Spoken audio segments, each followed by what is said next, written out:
Mana navbatdagi kabinamizni qo'ygan keldik.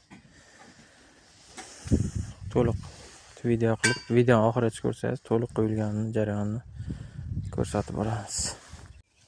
Mana elektromobilga mana shunday qilib qo'tirib olamiz ollisini. Olli temir mana ikkita xomitchasi o'zini tomonini shunday qo'tirib olamiz. Keyin uni qo'yamiz. Orqasi ikkita temir ketadi. Mana o'rnatib ham oldik.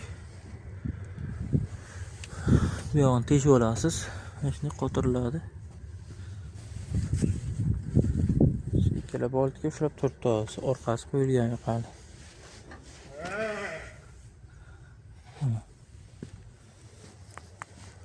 Sentrini farani to'g'rilasa o'zi bu yoqqa chiqib ketadi.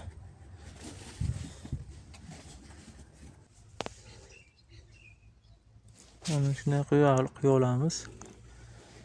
Bort ochilish uchun yoki bunday qo'ysa ham bo'ladi. Bu yoqqa qo'yamiz. Mana o'rnatib oldik. Mana bunisi o'rnatdik. Bort ham bemalol ko'tariladi. Tegmaydi. Mana shunday chiroyli chiqdi. Faralarni qo'yamiz. Bo'ldi. Mana bu ikkita bakoylari ham o'zi o'rnashtiriladi. Hamma narsasi va boltga egalarigacha. Kirelachasi ham chiroyli chiqqan.